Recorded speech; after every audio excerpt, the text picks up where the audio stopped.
Hey friends, welcome to the start of another weekend vlog. We are getting ourselves into gear here. I've been feeling like it's taking me longer than usual to get in fall mode. I don't know what it is. Okay, no, I lied. I know exactly why I've been slacking on putting out my Halloween decor. For one, I started a new job and it's a pretty stressful profession. Two, I am planning a wedding. Three, I have anxiety.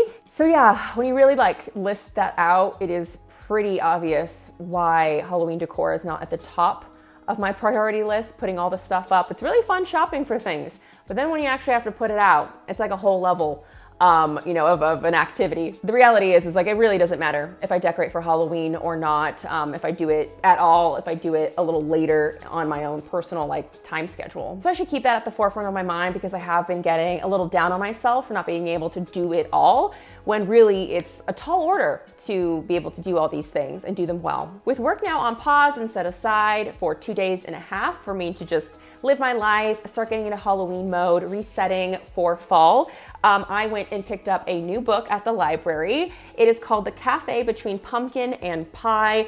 I didn't realize it when I put this book on hold to pick up at my library that actually it's a collection of stories and they're pretty long. I think there's just about 3 or 4, but it's this cozy romance that's Halloween themed. It's all set around this corner cafe. I think there's possibly some magic elements that are part of this. I think it's a little bit spicy, but what I'm looking for is Halloween coziness, that autumnal atmosphere. So I don't think I'll be getting to this one yet, but I do have 2 vampire books on deck that are highly anticipated. And I've already started one that is Lucy Undying by Kiersten White. So yeah, I think it's gonna be sapphic. I think there's gonna be an element to it that will remind me a little bit of a dowry of blood, but I already see it being a little bit different, but also very similar in certain ways. So I hope it is distinctive from that book because it's also following one of Dracula's brides that kind of goes their own way and diverges from his control. I mean, it's interesting so far, but I don't really find a connection between myself and their characters. It's kind of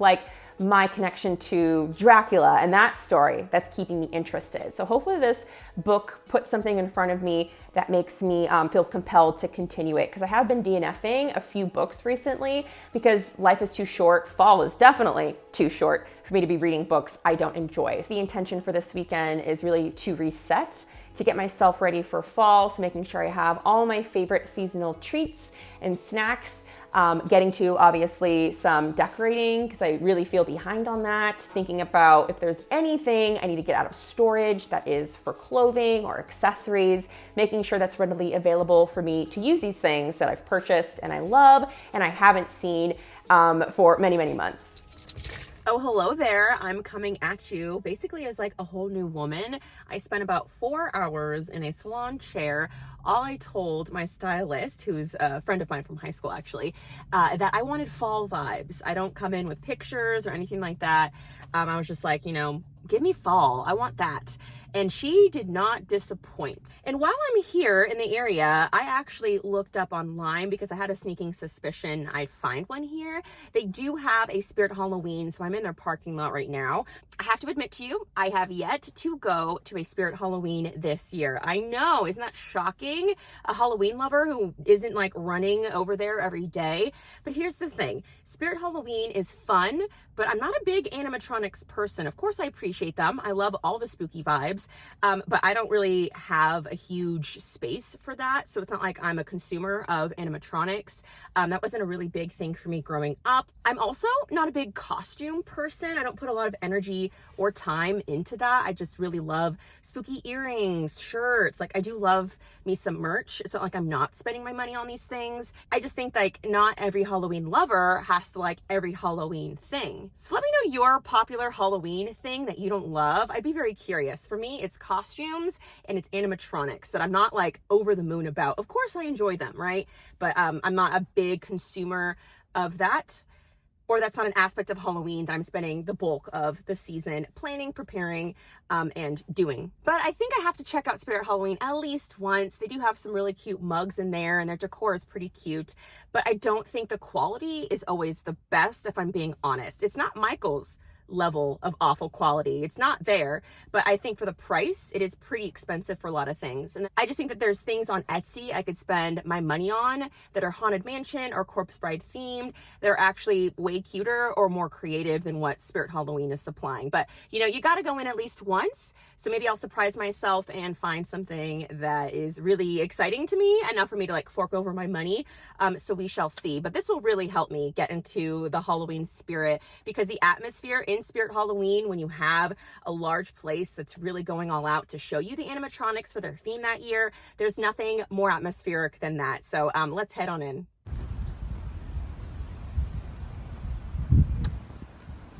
I love it. The ambient sounds of adults screaming and kids crying. I miss it. So the Spirit Halloween that I went to wasn't super tiny or anything, but it didn't have all of the animatronics that I have seen in other videos. But again, they're not like that big of a deal to me. It's really fun every year. The more I start to embrace different franchises and become more knowledgeable, I feel more like inside of all of these fandoms. So that's really nice. So I'm like understanding the Chucky stuff and the references with like the Overlook Hotel and all the Friday the 13th stuff. So that's really fun. And I did pick up a few things. It wasn't like there were a ton of things I was dying to get. There were a few things where I was like, if I had an unlimited amount of money to spend, I would for sure be buying that thing. For example, there were these 2 Killer Clowns from Outer Space plushies. One was JoJo Ice Cream Truck, and the other one was one of the clowns. And oh, if only, but they were like over $30 or around there. And I'm like, I can't justify spending that for something that I'm not even going to be using and has no functional purpose. And I'm like a grown-ass adult wanting to get like a $30 plush. There's this other thing I wanted that had Sam from Trick or Treat on it. I have no clue how to explain it, but it's basically like a hollowed out cylinder, and you have pieces that are missing, and they make like a Sam and a little pumpkin and like just this really cute design. And then you put a candle inside, I think, and then it's supposed to like project something on a wall that it's close to. Whatever that's called, a projection, a candlelight projection, maybe? I wanted that, but it wasn't a need. It was kind of expensive, so I put that back as well. But I did get a few things. This is a Corpse Bride acrylic stand. I've never seen these before. I have never seen it online. I've never seen it in person. So this is really cool. I have a Corpse Bride corner in my home for Halloween. So using this, you know, standing it right up and then having this to kind of hold it down so it stays propped up is going to be so cute of an addition to that area. And then sticking with the Corpse Bride theme, I also got Emily's gloves, which I've always thought were super pretty. I don't think this is the first year that they're selling these. And I'm thinking of using them for the first time at my bachelorette party. So it's a pretty typical theme for a batch to have a funeral night where all of the attendees wear black and then the bride wears white. So I thought it'd be cool if I made some subtle references to the Corpse Bride, not going all out and like painting my face blue or anything like that. That's not the vibe. But these are cute, and I could totally see myself reusing these in the future, like maybe even doing an Emily costume. Last but not least, I did get something that is Beetlejuice themed. Isn't this the coolest? And it's like not super heavy, but it does have some weight to it, so it feels like it's really good quality. It was $17, which I'm kind of surprised, but this is his tombstone. And I've always been looking at those popcorn buckets in lust, because I was like, oh my God, that tombstone is actually so cool, but I don't actually want a popcorn bucket. But I've always thought, like, wouldn't it be cool if you just sold the tombstone? And Spirit Halloween had it. So I was like, that's perfect. That was a little too easy. And it's funny how Beetlejuice has actually kind of grown on me since the release of the sequel. I'm gonna head home and I need to make headway on decorating for Halloween by first finally finishing taking everything off of my shelves. Like, I don't know why I do that. I wish I was a person who just added Halloween and didn't have to do that extra step of like taking everything out. But then at the end, it looks so dope when my entire home, which consists of like my kitchen, dining room area, and my living room, is all just decked out in Halloween exclusively. Like, it's worth it, and I have to remind myself that it's worth all the hard work. It'll get done, I promise. So that's my main goal today, but I need to make time to get ready because we're going to the Winchester Mystery House, their Unhinged Hotel event. This is their first weekend. Can you tell I'm excited? So yeah, we gotta rush home. I'm trying not to melt, literally dropping bullets here of sweat. I hope you can't see that. But yeah, let's head on home. Okay, I lied. I actually went to Target before this because I needed a specific set of ingredients for a drink I wanted to make tomorrow morning as we start to decorate. But it's way too hot in this car for me to do a little show and tell of my haul. And it was small, so I don't know if I'd even call it a haul. So when I get home, I will share with you what I got from Target. I went to Target looking for very specific things, but also I was really curious to see if they had their full Halloween stuff out where they typically have their school supplies set up at the beginning of August and September. And they did. They had everything out, all of like their old school 90s nostalgia. They had a lot of like really bright neon colors. I am very sad to report that there was nothing I really wanted with the Target Halloween line this year. I think it's only been like their snacks and treats that I've purchased this year, which is kind of sad. But I mean, it's kind of good because my wallet's pretty happy. I think I've had more success with Target this year with the Halloween stuff they have in the bullseye area. Like for example, I picked up this really cute straw cover. It's kind of like a little topper. It is a pastel Frankenstein candy corn. So freaking cute. Not the most practical thing in the world, but I'm a sucker for any kind of drinkware accessory. And then because slowly over time, I've been curating a boo basket for my mama, who is basically responsible for giving me my love of Halloween. And she loves Hocus Pocus. And I instantly saw this card and I knew I had to get it for her. It says, it's just a bunch of Hocus Pocus. It's green, it's black. It has the silhouettes of the three women. And the two things I actually purchased from the Hide and Eek line are actually mugs. And I saw one of these in a video that Hope on the Coast posted. Hope, she's awesome.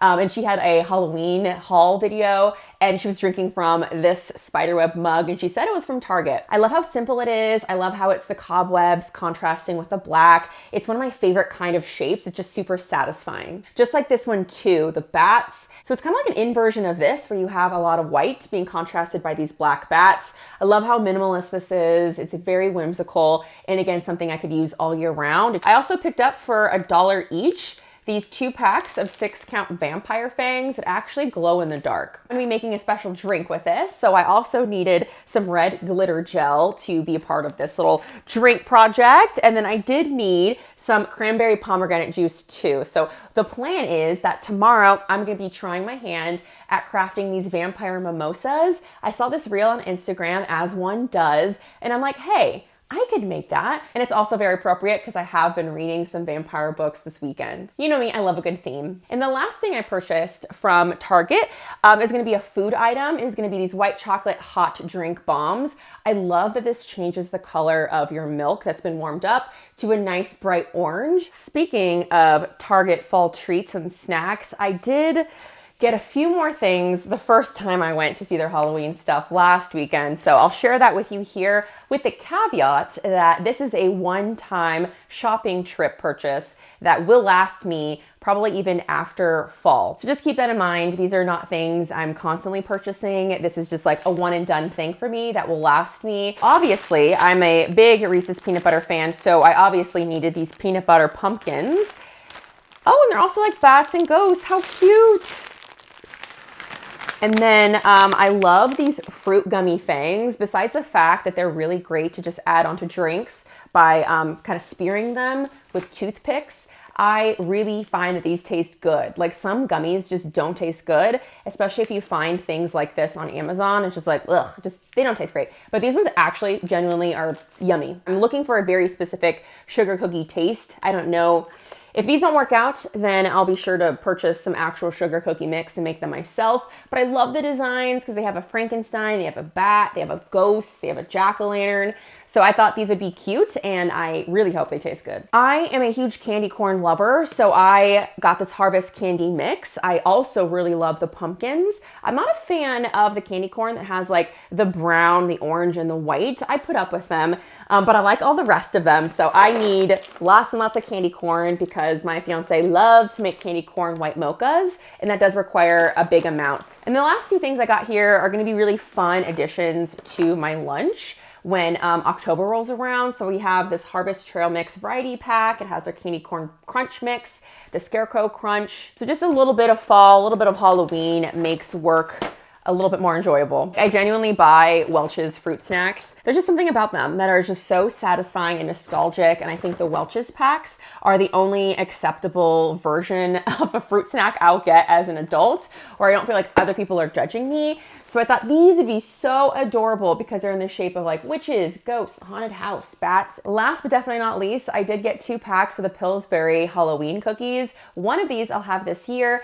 and the other I'll have during Summerween. While I was out, Thomas brought up our Halloween boxes that were in storage. So they're all here. It's ready and waiting for me. So that is like the motivation I need to finally take down all our summer and spring stuff. I don't know what has taken me so long. Like, I think I'm really good. I'm the queen, actually, of building things up in my head that are actually very simple tasks. So let's just do it.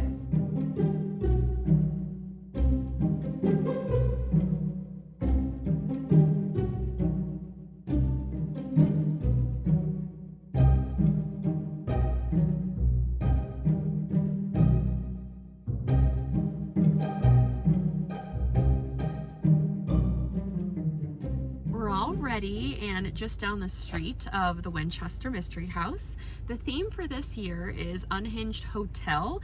So every year they have a different haunt and it's very kid friendly. Like it's not anything too scary. I'm a baby, so it's mostly just like vibes, atmosphere. This is probably going to be me and Thomas's third year that we've done Third year. Yeah, so this is our 3rd Halloween going for their Unhinged events. Last year, I don't think they had a concrete theme. But the year before that, they for sure had like a creepy little circus situation going on. Do you remember the theme for last year? Oh man, no, I don't.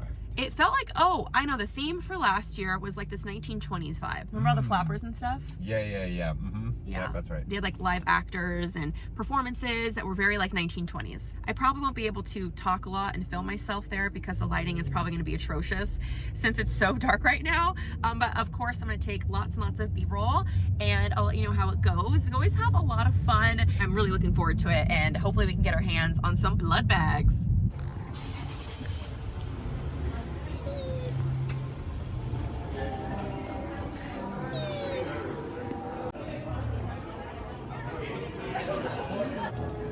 What crime of passion is?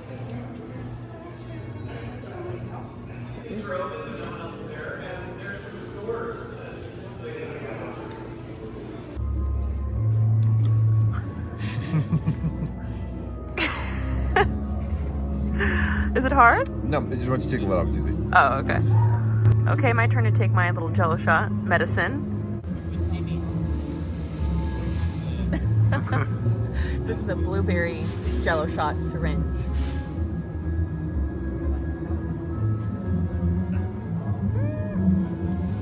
Gotta give it a push. Okay, that's a lot of liquid. It's weird that Jello's coming out of this. Feels wrong, doesn't it? Mm-hmm.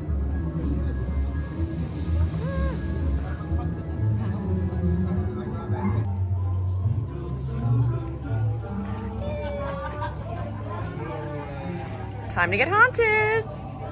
Oh. Yeah, keep going.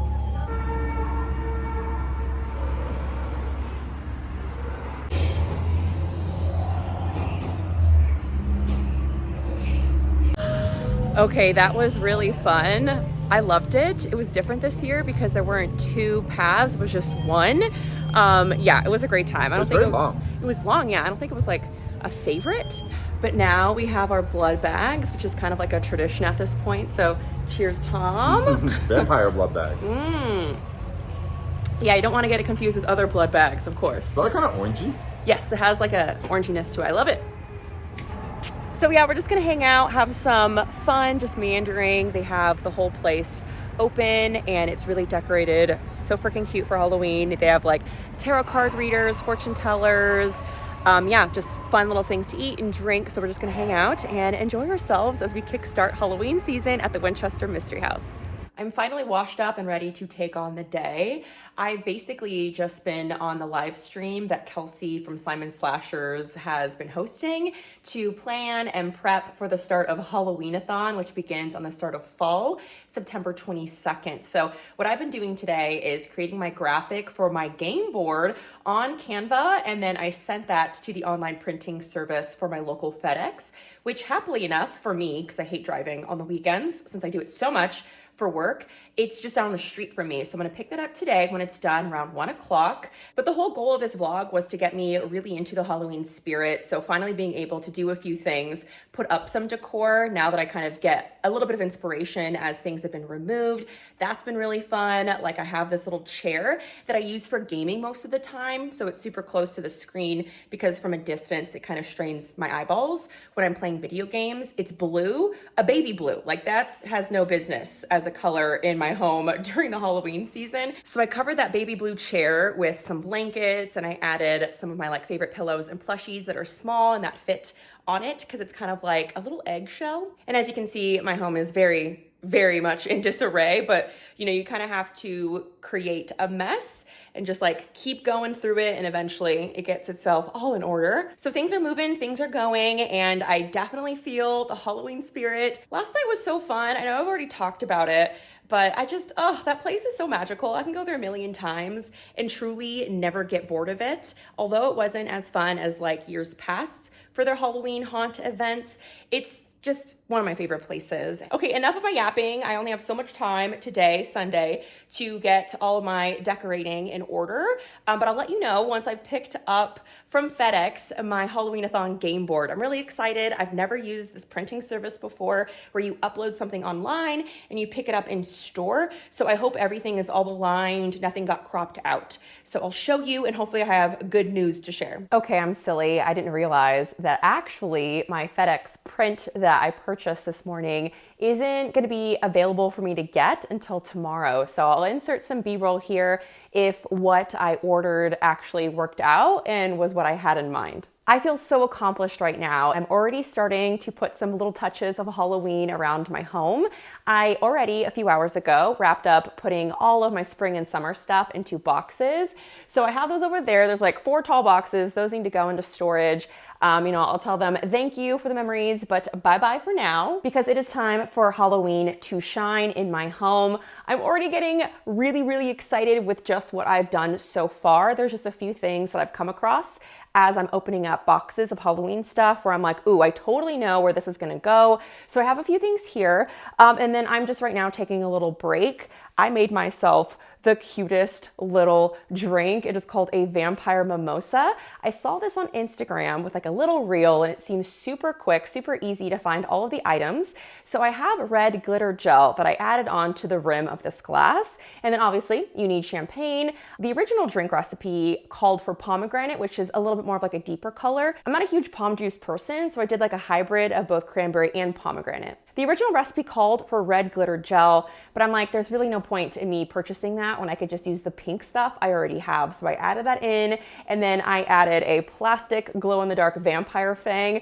It is so cute and so on brand for the books that I'm reading this weekend. Okay, speaking of which, did I give you all a reading update? I don't think I did. You might have seen a few clips here and there, but I decided to DNF Lucy Undying because once I got to the 17% mark, I really didn't feel super attached to any characters. I wasn't connecting to any of their stories. I had fun seeing that there were some like Dracula Easter eggs, and it's obviously a retelling, but from Lucy's side of things. I could see myself maybe in the future being interested in this, but it didn't seem to really hit right now for me. So I don't think it's something I wouldn't recommend to people. I think if you're a diehard Dracula fan, you need to get to this book stat. But I think the problem with this book for me is that the main character is Iris. She's this American woman. There's like this mystery surrounding her.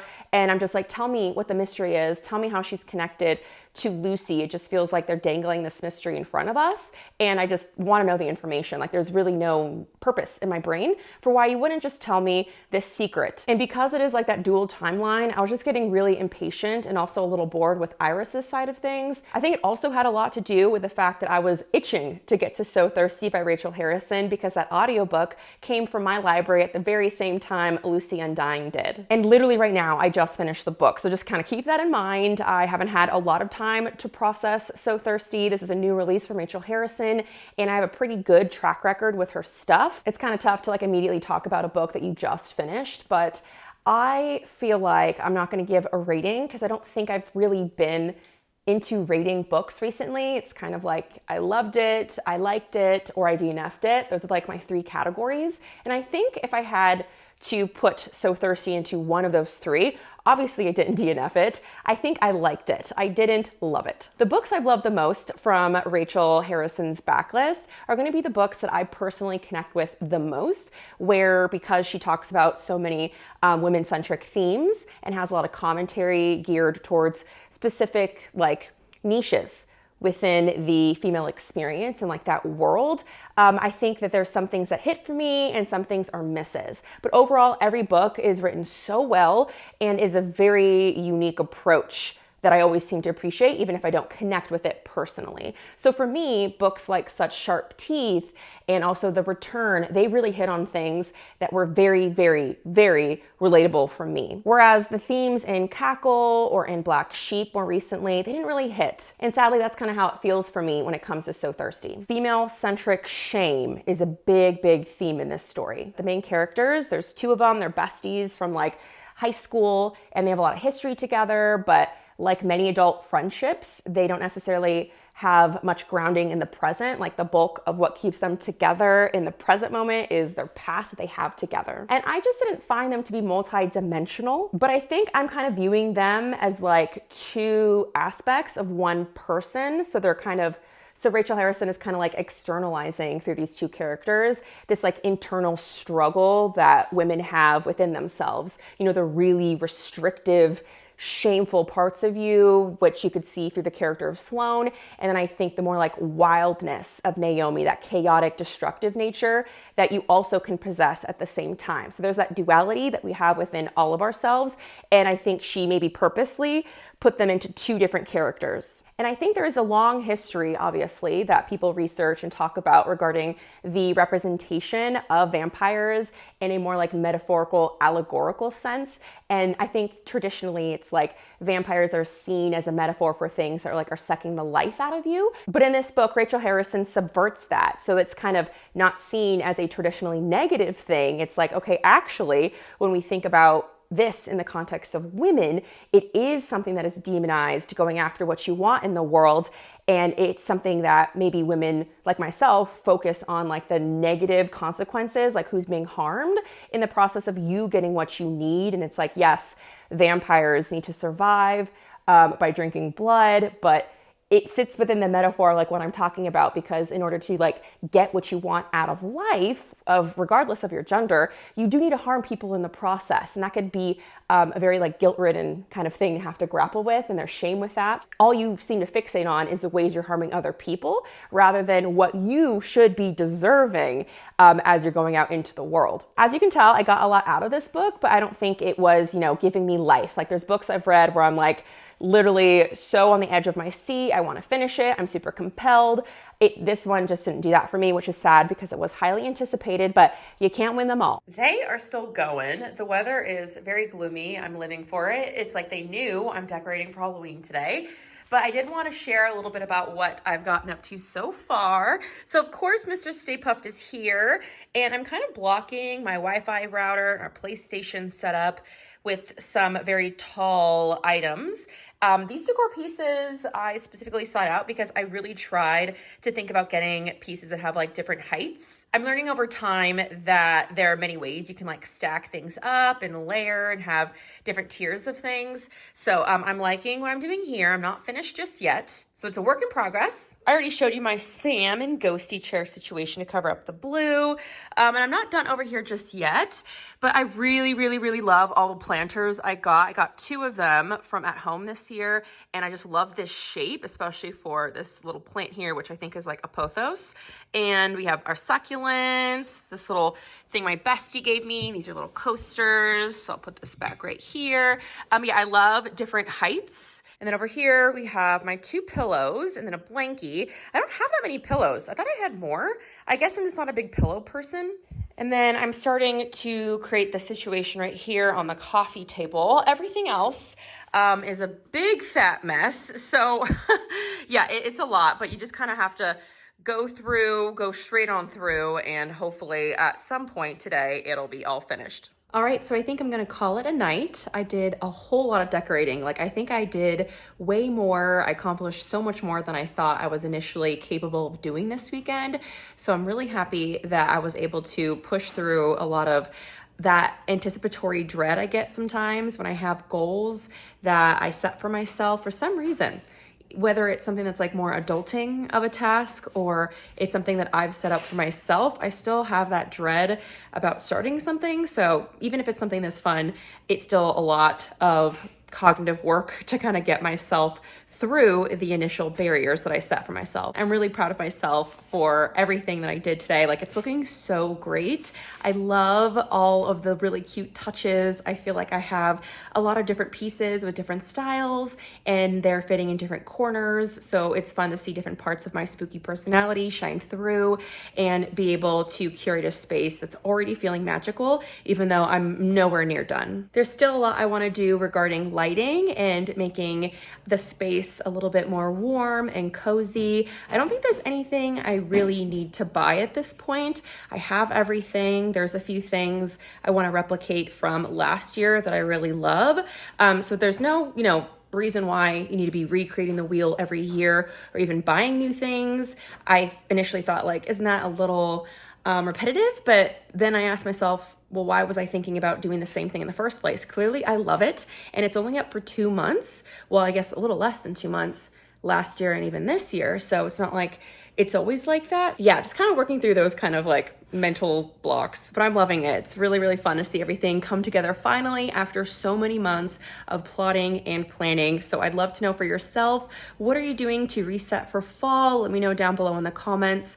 This video was so needed. I'm loving doing these weekend vlogs where I really just concentrate hardcore on me, on creating this video, creating a life, a 2.5-day experience where I'm literally calling the shots and, doing a little bit of adulting things here and there, but really centering myself. So thanks for being here on that journey. I can't wait to chat with you all down below in the comments. It's Halloween, it's here, and I'm wishing you a great rest of your week. I'll see you on my next video. Bye.